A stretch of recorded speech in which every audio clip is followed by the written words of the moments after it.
ஆக மகாபலி சக்கரவர்த்தி செய்த அந்த யாக களத்திற்கு வந்து சேர்ந்தார் வாமனன் என்ற அந்த பிராமண சிறுவன். அந்த வாமன அவதாரம் என்பது பகவான் எடுத்த அவதாரம். அவ்வாறு அவதாரம் எடுத்து வந்தவர் யார் என்றால் காஷ்யபர் என்ற அந்த முனிவருக்கும் அதிதி என்ற அவருடைய மனைவிக்கும் மகனாக அவதரித்தவர்தான் இந்த வாமனன் என்பவர். ஆக அவருடைய உண்மையான பெயர் உபேந்திரன். உபேந்திரன் என்கின்ற பொழுது அவர் இந்திரனுடைய சகோதரன். ஆகையினாலே இந்திரன் அவரிடம் வந்து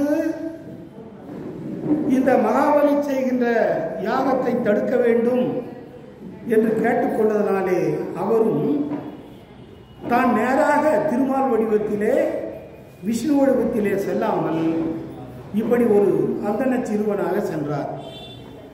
சென்று 3 அடி மண் கேட்டார்.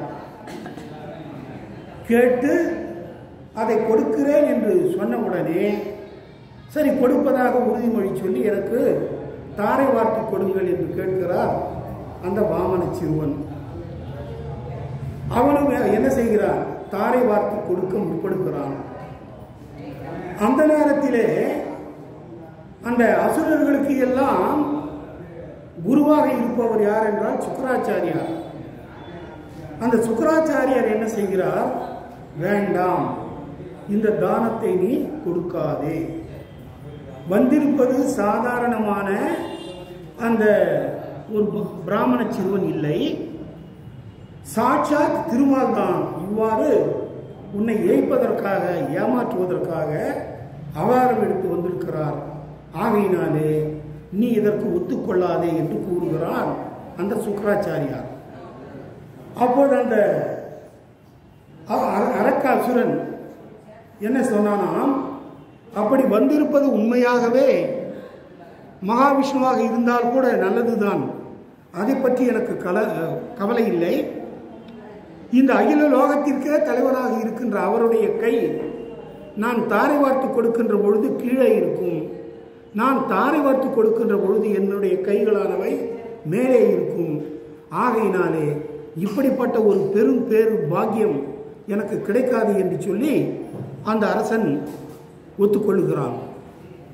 ஆனாலும் அந்த தாரை வார்க்கின்ற பொழுது அதை தடுக்க வேண்டும் என்பதற்காக இந்த சுக்கராச்சாரியார் என்ன செய்தார்? ஒரு சிறு வண்டியினுடைய அவதாரம் எடுத்து அந்த தாரை வார்த்து தருகின்ற கெண்டிற்குள்ளே நுழைந்து அவனுடைய நுழைவாயிலை அடைத்து கொண்டார். ஆக இப்படி தாரை பார்க்கப்படுவதை சுக்கராச்சாரியார் தடுக்கிறார் என்பதை அறிந்தவுடனே இந்த பிராமண சிறுவனாக வந்த அவர் என்ன செய்கிறார்? தன்னிடத்திலே இருந்த ஒரு தர்பையை எடுத்து அந்த துவாரத்தின் வழியாக குத்துகின்றார். அப்படி குத்திய பொழுது அந்த வண்டியினுடைய ஒரு கண் என்ன ஆகினது? குத்தப்பட்டது, பாதிக்கப்பட்டது. ஆகினாலே தான் அந்த சுக்கராச்சாரியார் என்கின்றவரை பார்க்கின்ற பொழுது அவருடைய ஒரு கண்கள் என்னவாக இருக்கும்? பார்வையற்றதாக இருக்கும். அதுதான் அதனுடைய உண்மையான புராண கதை. ஆக அவற்றை எல்லாம் தவிர்த்து தாரை வார்த்து தந்தான் மகாபலி. அப்படி தாரை வார்த்து தந்த உடனே அந்த 4 அடி உருவத்திலே இருந்த பெருமான் என்ன செய்கின்றார்? அப்படியே மளவென்று அப்படியே வளர்கிறார். மிகப்பெரிய விஸ்வரூபம் எடுக்கிறார். இந்த பூலோகத்திற்கும் மேலோகத்திற்குமாக அவருடைய உருவமானது வளர்ந்து செல்லுகிறது. அது எப்படி இருந்தது என்றால், இந்த பனிக்காலத்திலே பார்க்கின்ற பொழுது மூங்கில் செடி அப்படியே பனி விழுந்து விழுந்து விழுந்து அப்படியே தரையோடு கிடக்கும். அதன் மேல் வெயில் பட்டவுடனே அது என்ன ஆகும்? அப்படியே எழுந்து நிற்கும். அதை போல இந்த 4 அடி உயரத்திலே இருந்த அந்த வாமனர் மிகப்பெரிய திரிவிக்கிரமனாக வளர்ந்தவர். இந்த பூலோகம் முழுவதையும் தன்னுடைய ஓர் அடியினாலே அளந்து கொண்டார். ஆக பூலோகம் என்கின்ற பொழுது இந்த பூலோகத்திலே இருக்கின்ற அந்த 7 கடல்கள், 7 பர்வதங்கள், 7 மலைகள், இவற்றை எல்லாம் தன்னுடைய ஒரே அடியாலே அளந்து கொண்டார். அதற்கு பிறகு பூலோகத்திற்கு மேலே இருப்பதுதான் எத்தனை 6 லோகங்கள். அது என்னென்ன? பூலோகம், மகர்லோகம், ஜனோலோகம், தபோலோகம், சத்தியலோகம் ஆகிய இந்த எல்லாவற்றையும் ஒரு அடியினாலே அளந்து கொண்டார். ஆகையினாலே அதற்கு மேல் தான் கேட்டவாறு 3வது அடியை அளப்பதற்கு எந்த இடமும் காலி இல்லை. ஆகையினாலே மகாபலி, எனக்கு 3 அடி மண் தானே கேட்டேன், இன்னும் 3வது அடிக்கு எங்கே இடம் என்று கேட்க, என்னுடைய தலைதான் இருக்கிறது என்று சொல்லி அவன் தலையை காண்பிக்க, அதையே பற்றுக்கோடாக கொண்டு அவனுடைய தலை மேலே தன்னுடைய பாதத்தை வைத்து அவனை அதல பாதாளத்திலே தள்ளி வைத்திருக்கின்றார் பெருமான். அந்த புராண செய்தி இங்கு குறிப்பிடுகிறார் ஆண்டாள் நாச்சியார். என்னவென்று, ஓங்கி உலகளந்த உத்தமன். மகாபலி சக்கரவர்த்தியிடம் அந்த வரத்தை பெற்றவுடனே, ஒப்புதலை பெற்றவுடனே ஓங்கி அவன் விஸ்வரூபம் எடுத்து உலகு அளந்த உத்தமன் என்று குறிப்பிடுகிறார் ஆண்டாள் நாச்சியார். ஆக அப்படிப்பட்ட அந்த உத்தமனாகிய பெருமானை, திருமாலை, மகாவிஷ்ணுவை நாம் நீராடி விட்டு அவனுடைய நாமாக்களை எல்லாம் என்ன செய்ய வேண்டும்? நாம சங்கீர்த்தனமாக பாடினால் நிச்சயமாக நமக்கு இந்த விரதம் கைகூடும் என்று சொல்லிவிட்டு, இந்த விரதத்தை நாம் நல்ல முறையிலே செய்தால் நாடெங்கும் மும்மாறி பெய்யும். எல்லா பகுதியிலேயும் என்ன, மாதத்திற்கு 3 மழை பெய்யும். மாதத்திற்கு 3 மழை பெய்தால் எல்லா இடங்களிலேயும் இருக்கின்ற நீர்நிலைகள் எல்லாம் என்ன நிறைந்து இருக்கும். ஆகையினாலே நஞ்சை பயிர்கள் மிகுதியாக செழித்து வளரும், புஞ்சை பயிர்களும் வளரும், எல்லாம் முழுமையாக வளம் பெற்றதாக இருக்கும். அப்படி இருப்பதனாலே நம்முடைய இந்த கோகுலத்து பசுக்கள் எல்லாம் அந்த பசுமையான வயல்வெளிகளிலேயும் மற்ற இடங்களிலேயும் இருந்து அந்த பசும்புல் போன்ற அந்த ஆகாரங்களை உண்பதனாலே நமக்கு மிகுதியாக பால் கொடுக்கும். ஆக பால் கொடுக்கின்ற பசுக்கள் மட்டுமல்லாமல் நீர்நிலைகளிலே எல்லாம் அந்த கோலை மலர்கள் எல்லாம் மலர்ந்து இருக்கும். அப்படி மலர்ந்து இருக்கின்ற அந்த பூக்களிலே 6 கால் வண்டினங்கள், அதாவது தும்பி இனத்தைச் சேர்ந்த அந்த 6 கால் வண்டினங்கள் எல்லாம் உட்கார்ந்து கொண்டு அவை ரீங்காரம் செய்யும். அது மட்டுமல்லாமல் பயிரிடப்பட்ட அந்த நிலத்திலே பயிரிடப்பட்டுள்ள அந்த நெற்கதிர்கள் மிகவும் மிகுதியாக வளர்ந்திருக்கும். அது மிகவும் நெருக்கமாக இருப்பதனாலே அந்த வயல்களிலே இருக்கின்ற அந்த மீன்கள் எல்லாம், கயல்கள் அப்படி இப்படியும் திரிவதற்கு இடமில்லாமல் மேலே அப்படியே ஒரே தாவாக தாவி மறுபடியும் கீழே விடும். இப்படி எழுந்து விழுந்து செல்லக்கூடியதாக அந்த வயல்கள் எல்லாம் இருக்கும். ஆக இப்படி எல்லா விதமான வளத்தையும் பெற்றாலே என்ன நமக்கு நாம் செய்கின்ற அந்த பாவை நோன்பானது சிறப்பாக அமையும் என்று இந்த பாடலிலே, பாசுரத்திலே எடுத்து சொல்லுகிறார் ஆண்டாள் நாச்சியார். இதுதான் அந்த பாடலுடைய திரண்ட கருத்து. இப்போ மறுபடியும் சற்று விரிவாக பார்ப்போம். ஓங்கி உலகளந்த உத்தமன் பகவான். அவர் என்ன சொல்லிக் கொண்டு வந்தார்? என்னுடைய திருவடிகளாலே, என்னுடைய பாதத்தை, அதாவது என்னுடைய கால்களாலே எனக்கு 3 அடி மண் வேண்டும் என்று கேட்டார். அப்படி என்றால் அவருடைய உருவத்திலே எப்பொழுது அந்த எந்த நிலையிலே இருந்து, எந்த வடிவத்திலே இருந்து கேட்டாரோ அந்த வடிவத்திலே அதே உருவத்துடன் தானே அளந்து கொள்ள வேண்டும். சரி, கொடுக்கிறேன் என்று வாக்குறுதி கொடுத்த உடனே மிகப்பெரிய விஸ்வரூபம் எடுத்து இப்படி எல்லாவற்றையும் 2 அடிகளாலே அளந்து கொண்டாரே, இது நல்ல செயலா? இது உத்தமர்கள் செய்கின்ற காரியமா? உத்தமர்கள் என்றால் என்ன? நல்ல குணங்களை உடையவர்கள் அப்படின்னு அர்த்தம். பொதுவாகவே நம்முடைய இந்த பூலோகத்திலே வாழ்கின்றவர்களை எல்லாம், மனிதர்களை எல்லாம் 3 விதமாக பிரிப்பார்கள். அதமர், மத்தியமர், உத்தமர். அதமர் என்றால் ரொம்ப அநியாயமான காரியங்களை செய்கின்றவர்கள், அப்படிப்பட்ட குணங்களை உடையவர்கள். அவருடைய செயல் எப்படி இருக்கும் என்றால், நாம் மட்டுமே வாழ வேண்டும், வேறு யாரும் வாழக்கூடாது என்று நினைக்கின்றவர்கள் அதமர்கள். அது பிறகு மத்தியமர். மத்தியமர் என்றால் நடுநிலைப்பட்டவர்கள். அவர்கள் நாமும் வாழ வேண்டும், மற்றவர்களும் வாழ வேண்டும் என்று நினைக்கக்கூடியவர்கள். அப்படிப்பட்டவர்களும் இருப்பார்கள்.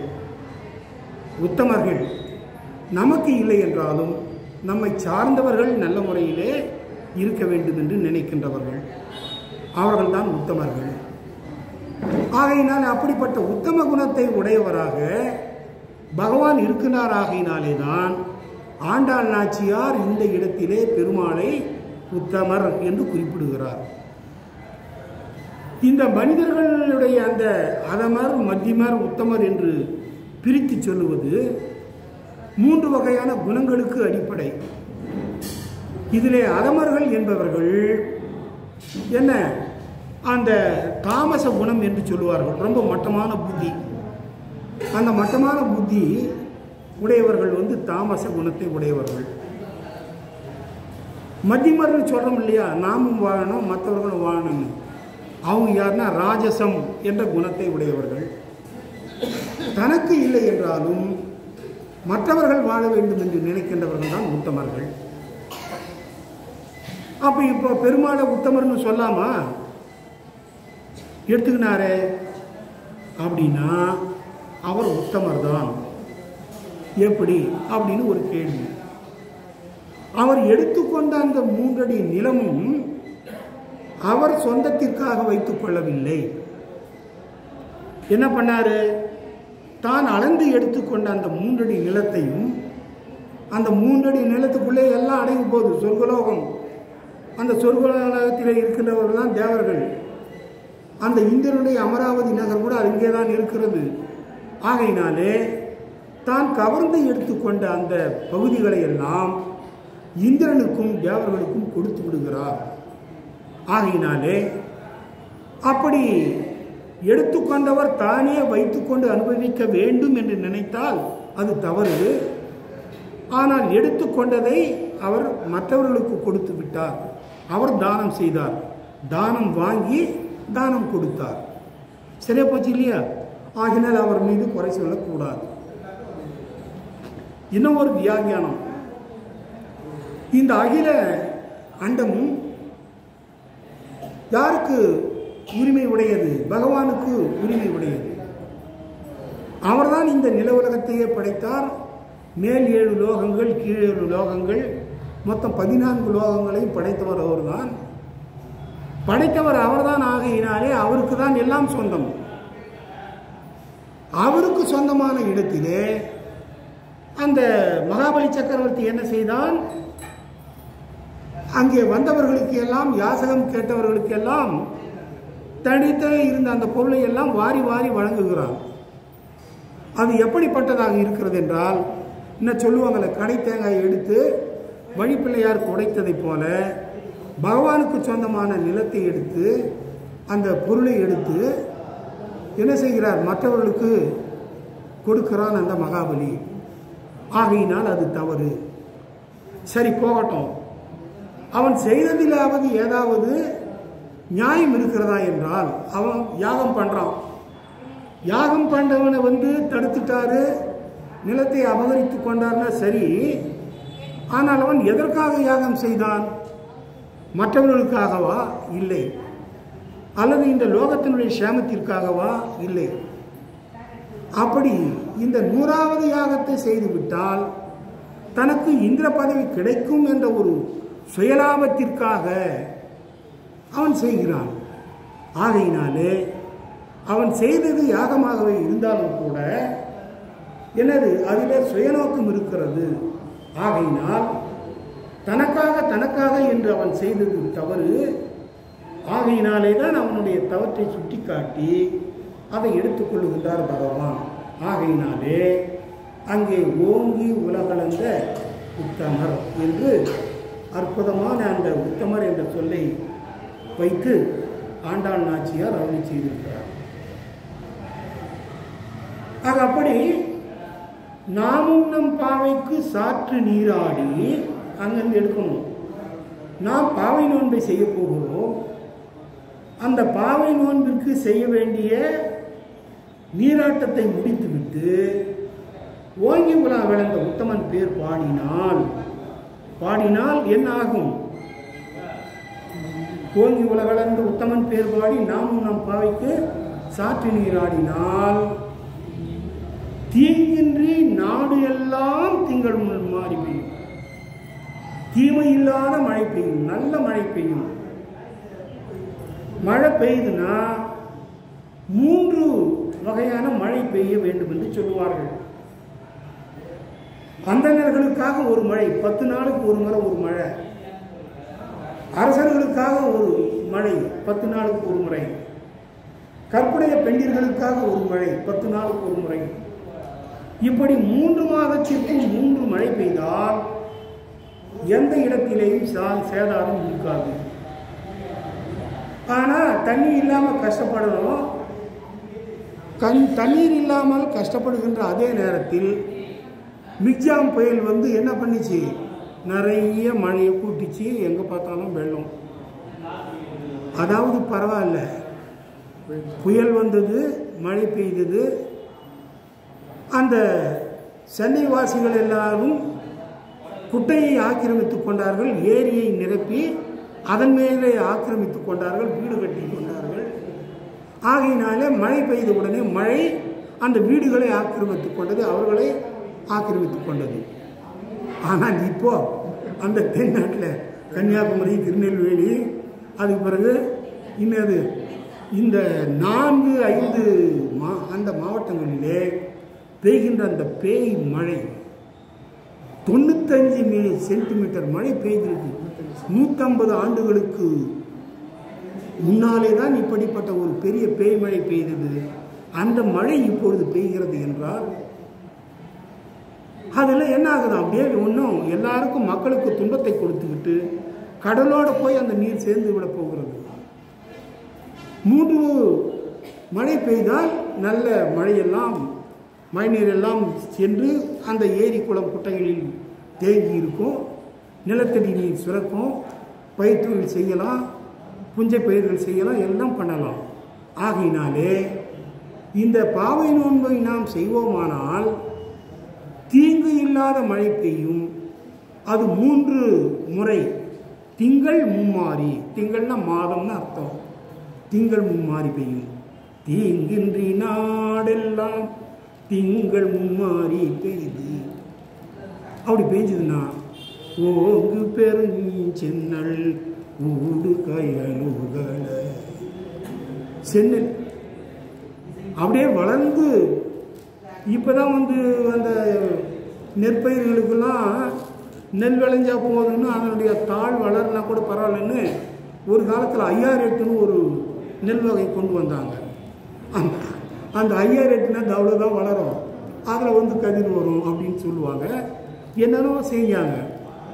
ஆனால் அந்த நெற்பயிர்கள் மிகுதியாக வளர்ந்து, அதாவது ஒரு அந்த பனைமரத்தினுடைய பாதி அளவிற்கு வளர்கிறது என்றால், இன்னும் சொல்லப்போனால் அந்த நெல் வயலுக்குள்ளே யானை புகுந்து அதை அழிக்க தொடங்கினால் எதையோ மறைச்சிக்குமா, அந்த யானையையே மறைத்துக் கொள்ளும், அவ்வளவு உயரமாக இருக்குமா. அப்படி இருக்கின்ற அந்த நெல் வயல்களிலே நிறைய கயல்கள் இருக்கின்றன, மீன்கள் இருக்கின்றன. அது என்ன ஆக வேண்டும்? ஒரே இடத்துல அப்படியே இருக்காது, அப்படி சுற்றி சுற்றி வரணும்னு பார்க்குது.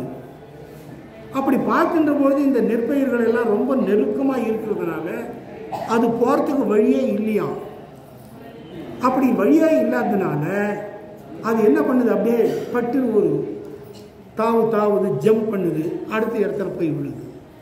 அது மாதிரி ஓங்கு பெருஞ்சென்னல் ஊடு கயலுகளை, அது மகிழ்ச்சியாக இருக்குது. ரொம்ப நல்ல சூழ்நிலை, நல்ல சூழல், சீதோஷ நிலை ஆகினாலே ஓங்கு பெருஞ்சென்னல் ஊடு கயலுகளை. பக்கத்தில் பார்த்தா நிறைய குளம், குட்டைகள், ஏரிகள் எல்லாம் இருக்கு. தாமரை மலர்கள் எல்லாம் பூத்து கிடக்கின்றன. கோலை மலர்கள் எல்லாம் வேறொரு பக்கம் பூத்து கிடக்கின்றன. அப்படி இருக்கின்ற அந்த மலர்களிலே இப்போ தாமரை காலையிலே பூக்கும். காலையிலே பூத்து அப்படியே நன்றாக மலர்ந்து இருந்து சாயங்காலம் ஆன உடனே என்ன ஆகும்? மூடிக்கொள்ளும். ஆக அந்த தாமரை மலரிலே சென்று அதிலே இருக்கின்ற தேனை உறிஞ்சி குடிக்க வேண்டும் என்று நினைத்து சென்ற அந்த வண்டினங்கள்ல தெரிகிற வண்டுகள், அந்த தேனை உறிஞ்சி குடிக்கின்ற வண்டுகள், அதில் போய் உட்காந்து தேனை குடிச்சிட்டு அந்த தேனை குடித்த மயக்கத்தில் அப்படியே உறங்கிடும். கண் படுக்க, கண்ணை மூடிட்டு அப்படியே சொர்க்கத்தை கண்ட மாதிரி எல்லாம் இருக்கான். அப்போ என்ன ஆகுது? இரவு வருகிறது. வந்ததுனாலே தாமரை மூடிக்கொள்கிறது. அதில் இருந்து வண்டு வெளிவர முடியாமல் தவிக்கும். அடுத்த நாள் காலையிலே மீண்டும் சூரியன் வந்தால் அந்த தாமரை எல்லாம் மெதுவாக இதழ் விரிக்கும். அப்போ பறந்து போயிடுன்னு சொல்லுவாங்க. ஆக அந்த பூ கோலை போதில், அந்த கோலைப்பூ என்பது கூட இந்த தாமரை வகையை சார்ந்தது தான். ஆகையினாலே அந்த கோலை மலர்கள் எல்லாம் ஆங்காங்கே நிறைந்திருக்கின்றன. அதில் அந்த வண்டினங்கள் எல்லாம் உட்கார்ந்து தேனை உறிஞ்சி குடிக்கின்றன. தேனை உறிஞ்சி குடிக்கின்ற போது அது சந்தோஷமாக இருக்கிறது. சந்தோஷமாக இருப்பதனாலே அது பாட்டு பாடுகிறது, பண் இசைக்கிறது, ரீங்காரம் செய்கின்றது. இப்போ மனிதனுக்கு எப்பொழுது சந்தோஷம் இருக்கிறதோ அப்பொழுது தானா அவனை அறியாமல் ஏதாவது பாடுவான். நம்ம இந்த இசைக்கலைஞர்கள் எல்லாம் தஞ்சையிலே மிகுதியாக இருந்தார்கள் என்றால், அப்போ தஞ்சையிலே, தஞ்சாவூர் பகுதியிலே நிறைய நெல் வளம், ஒரு வேலை இல்லை, மிகுதியான அந்த நீரானது, ஆற்று நீரானது பாயும். மழை கூட காலில் நின்று மாதிரியே தள்ளிட்டு போயிட்டே இருக்குமா, நல்லா விளைஞ்சிரும். எல்லாருக்கும் சோறு கிடைக்கும். சோறு சாப்பிட்டு அற்புதமாக எல்லாம் சாப்பிட்ட உடனே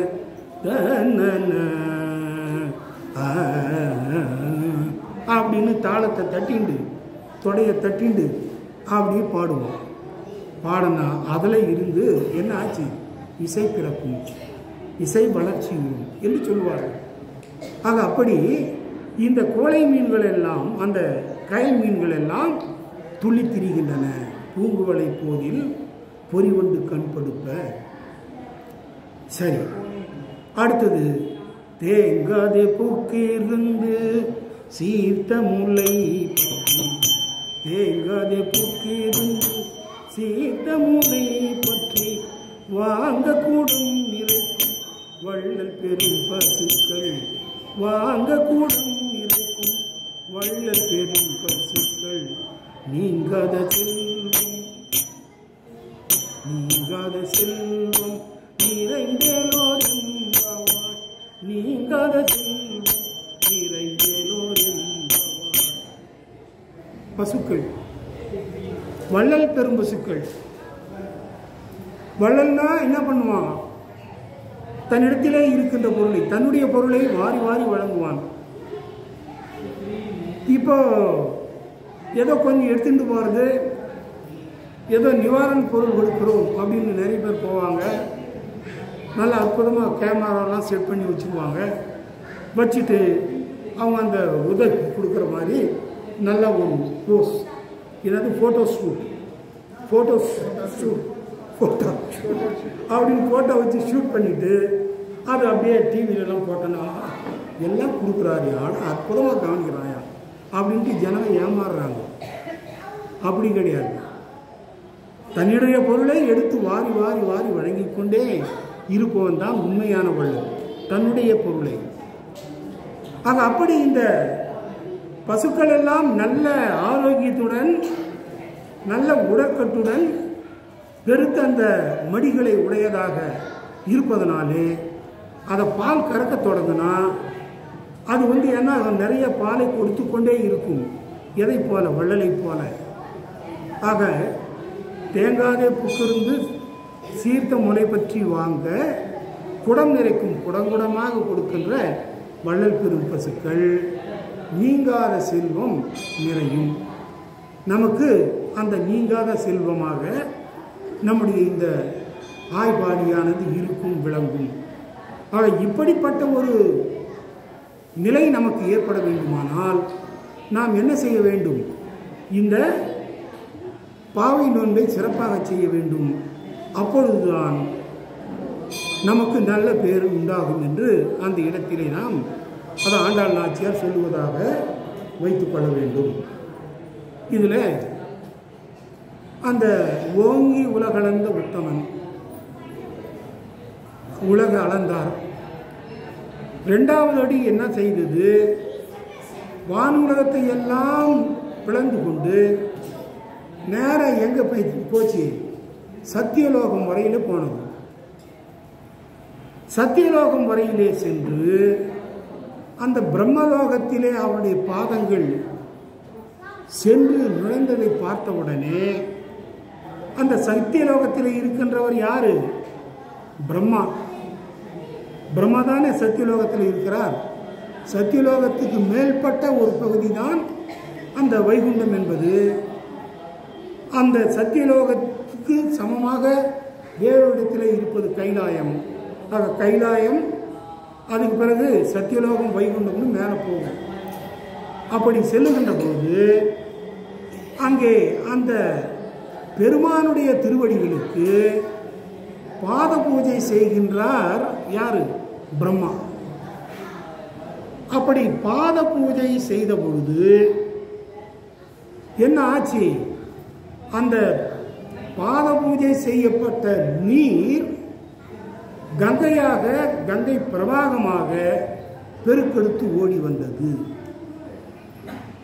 அதை நம்முடைய பல புராணங்களிலே எல்லாம் இருக்கின்றன.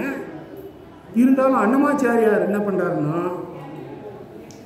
அந்த பகவானுடைய திருவடிகளுக்கு பிரம்மன் அந்த பாத பூஜை செய்ய போது பிரம்மா கடிகின பாதமு, பிரம்மா கடிகின பாதமு, பிரம்மமுதானி பாதமு, பிரம்மமுதானி பாதமு, பிரம்மா கடிகே பாதமு.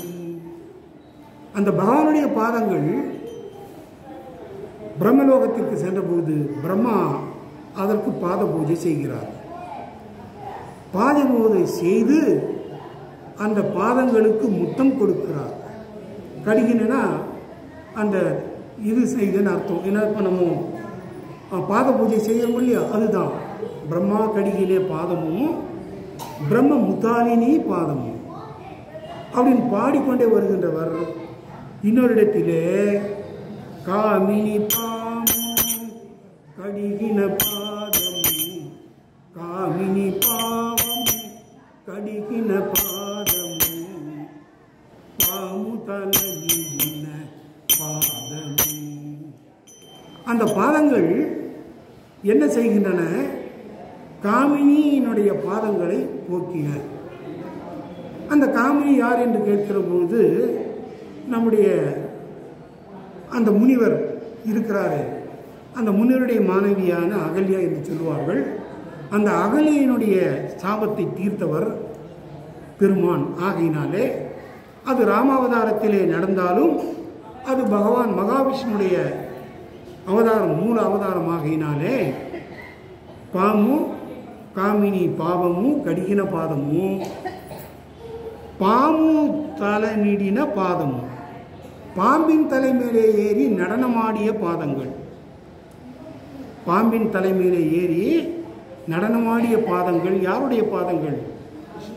அந்த பகவானுடைய பாதங்கள், விஷ்ணுடைய பாதங்கள், திருமாலுடைய பாதங்கள், கிருஷ்ணருடைய பாதங்கள்.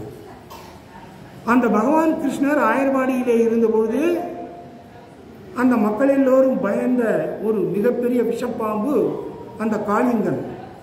காளிங்கன் என்ற அந்த பாம்பு அந்த காளிங்க நாகத்தின் மேலே ஏறி நடனம் புரிந்தவர் அதை அழிக்க நினைத்தார், அழிக்க தொடங்கினார்.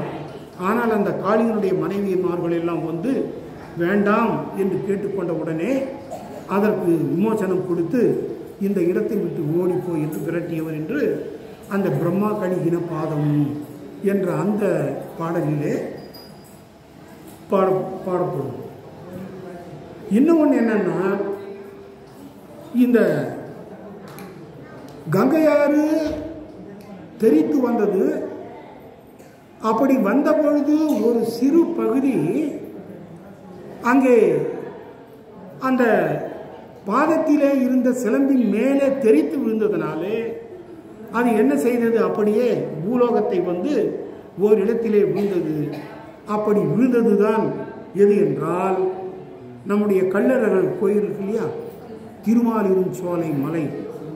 அந்த திருமாலிருஞ்சோலை மலை இருக்கிறது, அதிலே விழுந்து அது ஆறாக பிரவாகம் எடுத்து ஓடி வந்தது. அதுதான் இந்த காலத்திலேயும் சிலம்பாறு என்று அழைக்கப்படுகிறது. அங்கே கள்ளழகர் கோயில் போயிருக்கிறவங்களுக்கு பார்த்தவங்களுக்கு இது தெரிஞ்சிருக்கும், இல்லை எப்போதாவது நேரம் கிடைத்தால் போயிட்டு பார்த்துருவாங்க. ஆக இது அந்த பகவானுடைய அந்த திரிவிக்ரம அவதாரத்தினாலே வாமனனாக வந்து திரிவிக்ரமனாக வளர்ந்து 3 அடி மண் நிலம் கேட்டதனாலே கிடைத்த நன்மை. அந்த கங்கை, கங்கா ச யமுனே காவேரி கிருஷ்ணா நர்மதா தவதி காவேரி ஜலேஸ்மின் சன்னிதம் குரு என்று சொல்லுவார்கள். இந்த 7 புண்ணிய தீர்த்தங்கள், அந்த புண்ணிய தீர்த்தங்களை நாம் வீட்டிலே பூஜை செய்கின்ற பொழுது கூட ஒரு கலத்திலே நீரை நிறைத்து வைத்துவிட்டு அதன் மேலே கையை வைத்து மூடிக்கொண்டு இந்த ஸ்லோகத்தை சொன்னால் அந்த 7 நதிகளுடைய நீரெல்லாம் அந்த கலச்சத்திற்குள்ளே வந்துவிட்டன, சங்கமித்து விட்டன என்று நினைத்து கொண்டு அதை எடுத்து பெருமாளுக்கு என்ன செய்ய வேண்டும், அந்த வேண்டிய அந்த நீராட்டுதல் செய்ய வேண்டும். ஆகையினால் இவ்வளவும் நடந்தது. ஆகையினாலே இதையெல்லாம் நமக்கு தந்தவர் யார், பெருமான். ஆகையினாலே தான் அவரை என்னவென்று குறிப்பிட வேண்டும், உத்தமர் என்று குறிப்பிட வேண்டும். ஆகையினாலே உத்தமர் என்று ஆண்டாள் நாச்சியார் குறிப்பிட்டதிலே எந்த விதமான தவறும் இல்லை, அது உண்மை. சரி, ஆக கடைசியில் சோபதார்த்தம் என்பதற்கு வந்து விடுவோம். இப்போ இதெல்லாம் நடக்கும், ரைட்டு. இங்கே தேங்காதே புக்கு இருந்து சீர்த்த முலை பற்றி வாங்க குடம் நிறைக்கும் வள்ளல் பெரும் பசுக்கள் என்கின்ற பொழுது பகவானுடைய, அதாவது இந்த பாடலிலேயே பகவானுடைய விபவ நிலை கூறப்படுகிறது. முதல் பாடலில் பார்த்தா பகவானுடைய பரமபத நிலை சொல்லப்பட்டது. 2வது பாடலாகிய நேற்று பாடலிலே திருப்பாற்கடலுடைய வியூக நிலை சொல்லப்பட்டது. இன்றைய பாடலிலே பெருமான் எடுத்த அவதாரங்கள் சொல்லப்படுகின்றன. அதில் இந்த 2 அவதாரங்கள் குறிப்பிடப்படுகின்றன. எந்த 2 அவதாரம்? வாமன அவதாரமும் திரிவிக்ரம அவதாரமும். ஆக அப்படி அந்த அவதாரம் எடுத்துக்கொண்டு வந்து விட்டார். ஆகையினாலே அவர் என்ன செய்கின்றார், தன்னுடைய அடியவர்களுக்கு எல்லாம் தான் வேண்டுவதை கொடுத்து கொண்டே இருக்கிறார். அதாவது பக்தியிலே வாழ்ந்து ஒழுகின்றவர்களை 3 வகையாக பிரிப்பார்கள், பக்தர், முக்தர், நித்தியர் என்று. இது 3 வகைப்பட்ட அந்த பக்தி நிலை. ஆக இந்த 3 பேருக்குமே என்ன செய்கிறார், அவர் அருள் பாலித்துக் கொண்டு இருக்கிறார், அவர்களை காத்து கொண்டிருக்கிறார். ஆகையினாலே இங்கே அந்த தேங்காதே புக்கிருந்து சீர்த்த முலை பற்றி வாங்க குடம் நிறைக்கும் வள்ளல் பேசுக்களை போல இங்கே பகவான் வருகிறார். விபவ நிலையிலே என்ன வந்து அவர் பல இடங்களிலே இருந்து கொண்டு கேட்கின்றவர்களுக்கு வாரி வாரி வழங்குகின்றார், எல்லாவற்றையும் கொடுக்கின்றார்.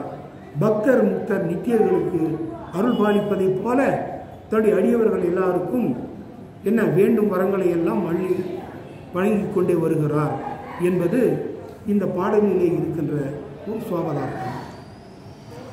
அது மட்டுமல்லாமல் இங்கே அந்த பசுக்கள் எப்படி பாலை வரையா, அதாவது மறைக்காமல் சுரந்து கொண்டே இருக்கின்றனவோ கொடுக்கின்றனவோ, அதை போல குரு தன்னை சரணாகதி அடைந்த சிஷ்யர்களுக்கு தான் அறிந்த அந்த ஆத்மானுபவத்தை, ஞானத்தை, ஞான விளக்கத்தை எடுத்துச் சொல்ல வேண்டும்.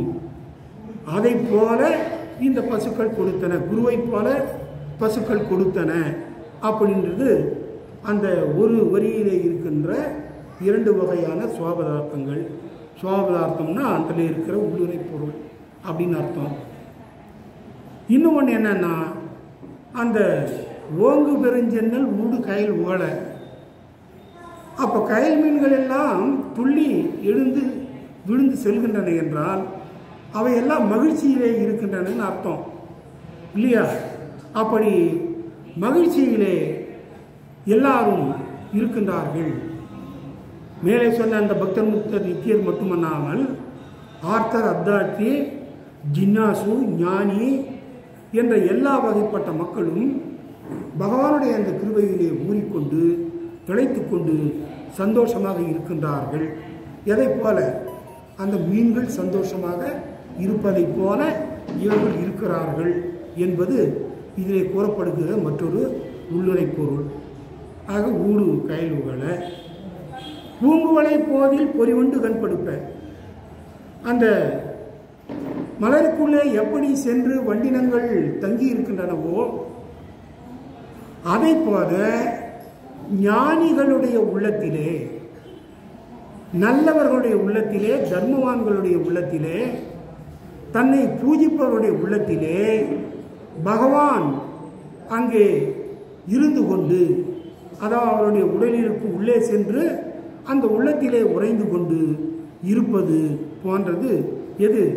அந்த வண்டினங்கள் எல்லாம் அந்த பூக்களிலே இருந்து கொண்டு ரீங்காரம் செய்வது என்று மற்றொரு சுவாபதார்த்தம்.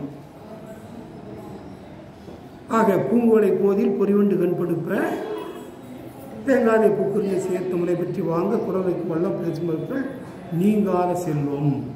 இப்படிப்பட்ட நீங்காத செல்வம் நமக்கு கிடைக்கும். ஆகையினாலே எல்லோரும் என்ன செய்யலாம்?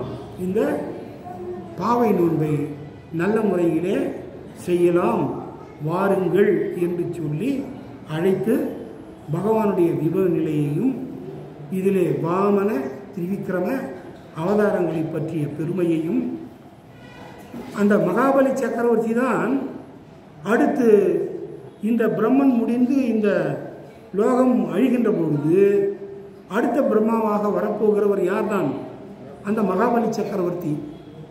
ஆகையினாலே தான் அந்த மகாபலி சக்கரவர்த்தியை அழித்து விடாமல், கொன்று விடாமல் பாதாளத்தினுடைய ஓர் இடத்திலே அப்படியே வைத்து கொண்டிருக்கிறார் பெருமான்.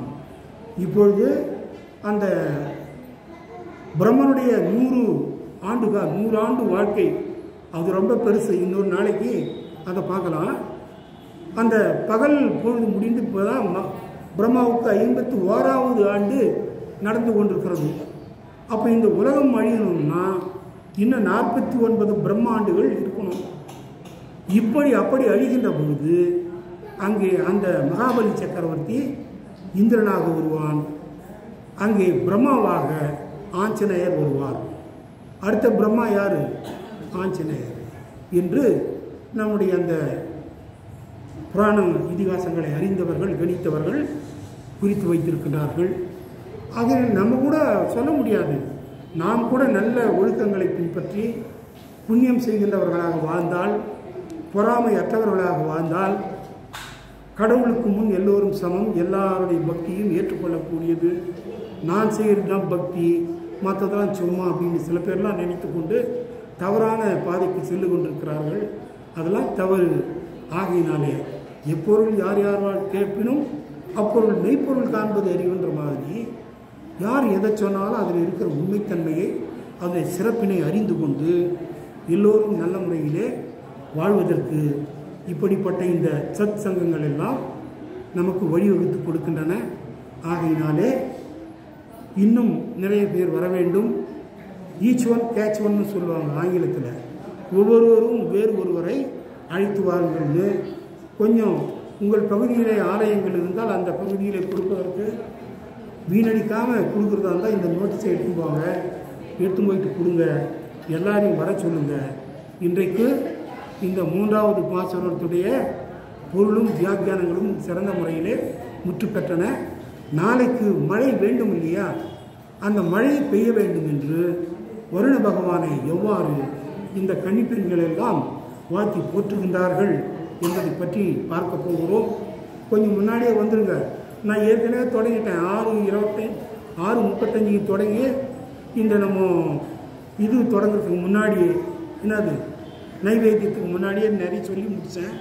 இருந்தாலும் மறுபடியும் இப்பொழுது புறப்படுகிறது. ஆகையினால் எல்லோரும் கனிவுன்புடன் இந்த சத்சங்கத்திலே இடம்பெற்றதற்காக என்னுடைய சார்பிலேயும் திருப்பாவை விழா குழுவினர் சார்பிலேயும் திருமலை திருப்பதி தேவஸ்தானத்தினுடைய சார்பிலேயும் நன்றி கூறி விடைபெறுகிறேன். நன்றி, வணக்கம். ஓம் நமோ நாராயணாய நமः.